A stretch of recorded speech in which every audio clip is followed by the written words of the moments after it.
ओम श्री गुरुभ्यो नमः। योग में और प्राणायाम में शरीर का शोधन, जैसे हम एक्सरसाइज से, आसनों से हम बाह्य शरीर का शोधन करते हैं, उनका अभ्यास करके बाह्य शरीर को शुद्ध करते हैं, बाह्य शरीर के रोगों को दूर करते हैं। उसी प्रकार प्राणायाम से, प्राणवायु से हम आंतरिक अंगों का शोधन करते हैं। इसी प्रकार योग के अंतर्गत षट कर्म, जिसमें 6 कर्म होते हैं, नेति, धोती, वस्ति, त्राटक, नौली, कपालभाति, ये सारी क्रियाएं होती हैं। और इसमें से हम कुछ क्रियाएं जो सरल हैं और सभी लोग कर सकते हैं और बहुत कारगर है हमारे, जैसे नज़ला, जुखाम, कफ रोगों के लिए और नेत्र संबंधित विकारों के लिए। सफ़ेद बालों का होना, आजकल सफ़ेद बाल बहुत ज़्यादा हो रहे हैं, मानी गले से ऊपर जितने भी रोग हैं उनके लिए बहुत फायदेमंद है, सर दर्द के लिए, आँखों के लिए। तो इसे कहते हैं जो नेति बहुत प्रकार से होती है। जल नेति होती है, शूद्र नेति होती है, और तेल की नेति होती है, दूध की नेति होती है। इस प्रकार से कई प्रकार की औषधियों से भी नेति कर सकते हैं। तो ये नेति हम जल नेति कर रहे हैं। इस जल नेति और सूत्र नेति को आपको हम प्रयास करेंगे दिखाने का कि इसमें हम किस प्रकार से अपने शरीर का शोधन कर सकते हैं। इसमें सबसे मुख्य बात है कि यह हमारे ईड़ा, पिंगला और सुषुम्ना, 3 मुख्य नाड़ियां, जैसे गंगा, यमुना, सरस्वती, ये 3 मुख्य नदियां हैं और सरस्वती नदी लुप्त रहती है। उसी प्रकार हमारे ईड़ा, पिंगला और सुषुम्ना, जहाँ पे ये दोनों नाड़ियां मिलती हैं और वो हमारे मेरुदंड से होते हुए निचले भाग तक जाती हुई, ये है 3 नाड़ियां, बहुत प्रमुख नाड़ियां। और इनके शोधन के लिए यह क्रियाएं बहुत महत्वपूर्ण होती हैं, बहुत लाभप्रद होती हैं। और ये जब शुद्ध रहती हैं, जब ये स्वच्छ रहते हैं, तो हमारे शरीर में ऑक्सीजन की मात्रा पूर्ण रूप से जाती है और हम स्वस्थ रहते हैं। जो एक झिल्ली जो हमारे नासिका के अंदर रहती है, जो कई लोगों की बहुत कमजोर रहती है, क्योंकि जल्दी से कोई भी वायरस, कोई भी कीटाणु अटैक कर लेता तो जल्दी सर्दी, जुकाम, नजला लग जाता है। तो उसके लिए भी बहुत लाभप्रद होता है।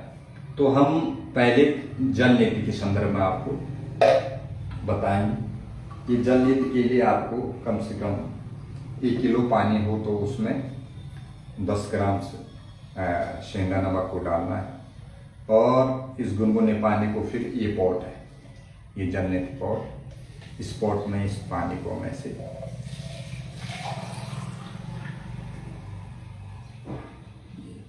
और इसकी पकड़ने की विधि, ये ऊँटे नीचे 3 उंगलियां ऐसे और ये इस प्रकार से पकड़ना है। थोड़ा हल्का सा झुक करके ऐसे और ऐसे नासिका पर लगा करके धीरे धीरे मुंह को, श्वास मुंह से लेनी है और ये आपका दूसरी नासिका से बाहर आ जाता है, ऐसे।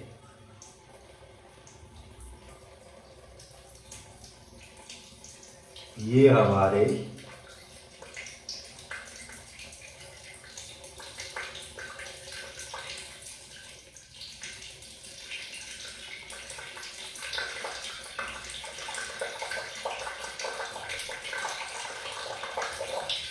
ऐसे धार इसे बधी रहती है।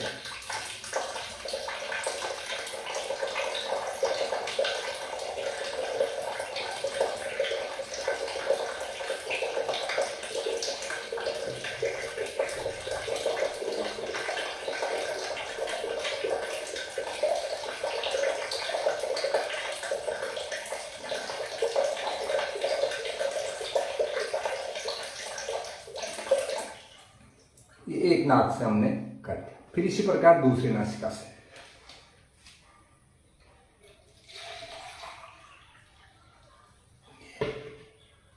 और दूसरी नासिका से ऐसे लगा करके हल्का सा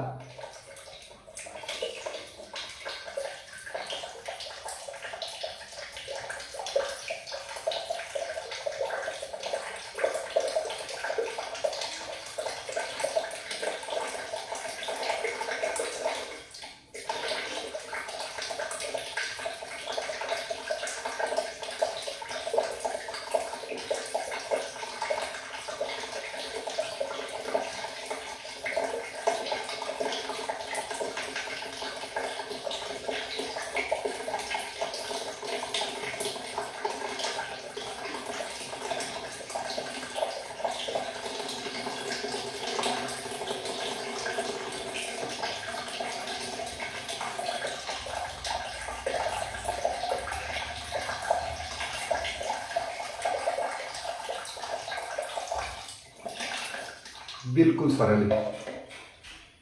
इसको सभी लोग कर सकते हैं घर में। एक ऐसा लोटा लेकर के सभी लोग इस जल नीति को कर सकते हैं। जो नजले से, सालों से नजले से परेशान है, थोड़ा भी सर्दी लग जाती है, थोड़ा ही मौसम परिवर्तन हो जाता है, सर्दी जुकाम, बहुत ज़्यादा परेशान रहते हैं, तो उनके लिए बहुत है। आंखों की समस्या भी इससे दूर होती है। सर दर्द जिनका रहता है वो भी उसकी समस्या दूर होती है। ये बहुत कारगर है। इसके बाद थोड़ा सावधानी ये रखनी है, थोड़ा सा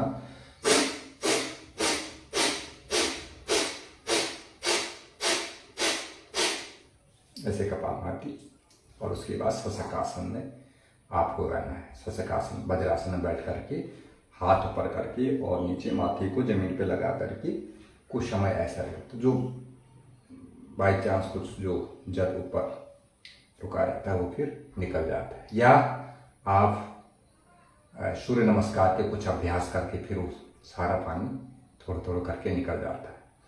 तो ये जल नीति का हम बहुत सालों से इसका अभ्यास करते हैं। प्रत्येक छुट्टी के दिन इसका अभ्यास करते हैं और ये बहुत फायदेमंद चीज़ है। दूसरी चीज़ है ये रबड़ नीति। कई लोग कॉटन के सूत्र से भी करते हैं। सूत्र नीति हो गया रबड़ नीति।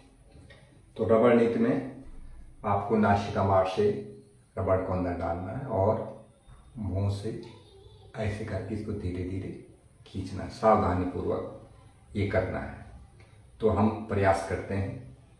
तो ये थोड़ा मोटी है, जिससे अभ्यास करते हैं ये ऐसे।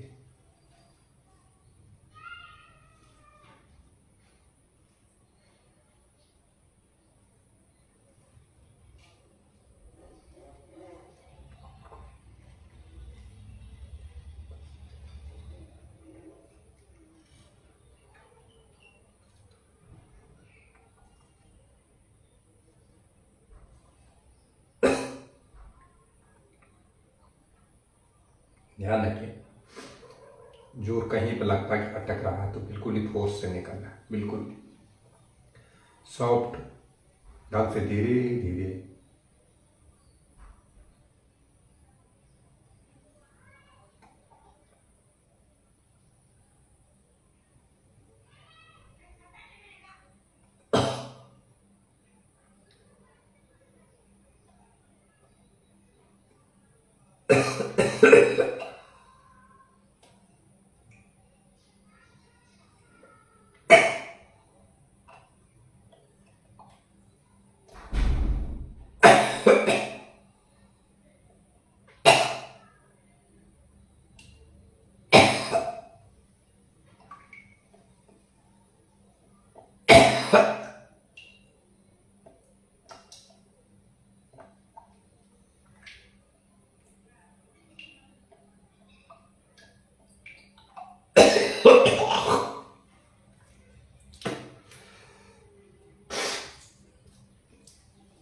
तो थोड़ा खांसी होती है।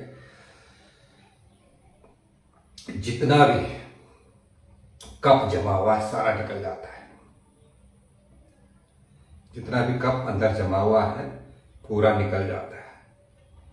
उसी प्रकार हम दूसरी नासिका से भी प्रयास करते हैं।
तो हम लगभग सप्ताह में एक बार करते हैं, इसलिए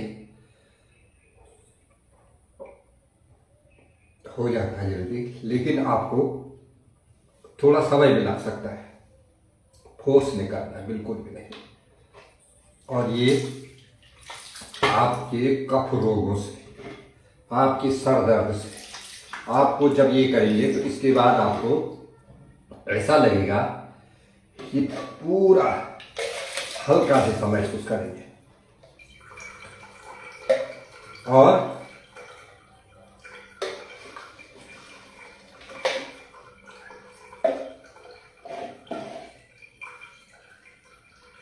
ये हमारी इतनी अच्छी प्रक्रिया है। हमारे ऋषि मुनियों ने, हमारे शिव शंकर भोले इसके जगत पिता हैं, जिन्होंने यह योग, यह शोधन क्रियाएं, ये सारी क्रियाएं उनके माध्यम से हम तक पहुंची हैं। और आज हम ये कर रहे हैं, हमारा सौभाग्य है, ये उनका प्रसाद है। ये शोधन क्रियाओं से आप यदि इसका अभ्यास करते हैं, शुरू में थोड़ा कई लोग डर जाते हैं, लेकिन जब आपका एक बार अभ्यास हो जाएगा, फिर आपकी इसके फायदे जब होने लगेंगे तो बहुत सारे आपके रुपए बच सकते हैं, बहुत पैसा बच सकता है। तो ये बहुत अच्छी क्रियाएं हैं, इनका आप हमेशा किया करो। इसके अलावा तो जैसे बचती है, जिसे एंडिमा कहते हैं, ये भी प्रत्येक लोग कर सकते हैं। इसमें हमारा मलद्वार से औषधीय जल को या जल को अंदर डाला जाता है, फिर वो पूरा बाहर शोधन करके बाहर आ जाता है। तो ऐसी क्रियाएं हमारी जो हम घर में कर सकते हैं, तो सभी लोग इन क्रियाओं को करें और इसका बेनिफिट उठाएं, आपको बहुत लाभ होगा। इसके पश्चात हम शशकासन करेंगे, सूर्य नमस्कार का अभ्यास भी करेंगे, जिससे ये सारा जो भी जल इत्यादि बाई चांस कोई रुका हो वो निकल जाएगा। तो बहुत बहुत धन्यवाद आपको। प्रणाम। ओम धन्यवाद।